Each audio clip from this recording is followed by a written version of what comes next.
Warangal MGM ఆసుపత్రి ఆవరణంలో ఉన్న నర్సింగ్ హాస్టల్లో తప్పిన ప్రమాదం. వరంగల్కే తలమానికంగా ఉన్న వరంగల్ పెద్ద ఆసుపత్రిలో ఇలా జరగడం అమానుష్యం. రాత్రి నర్సింగ్ హాస్టల్లో స్లాబ్ పెచ్చలు ఊడిన పైకప్పు.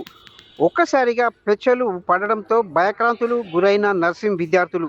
హాస్టల్ శిథిలావస్థకు చేరిన మరమ్మతులు చేయని అధికారులు ఎన్నిసార్లు విన్నపించుకున్నా పట్టించుకోకపోగా నిమ్మకు నీరెత్తినట్టుగా వ్యవహరిస్తున్నారు అధికారులు. నర్సింగ్ విద్యార్థులు పలుమార్లు అధికారులను విన్నపించుకున్నా కూడా ఫలితం లేకుండా పోయింది.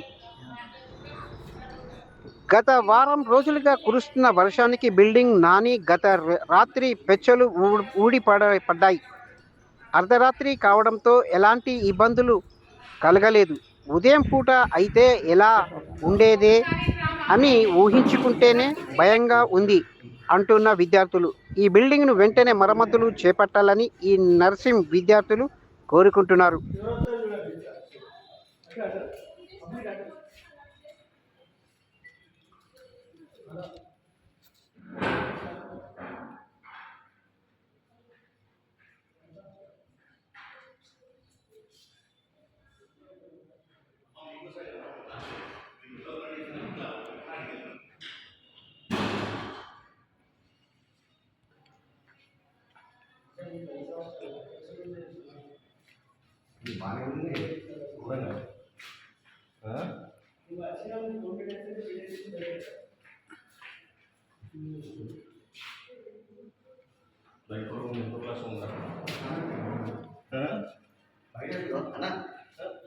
ఫోటో చెప్పాలన్నా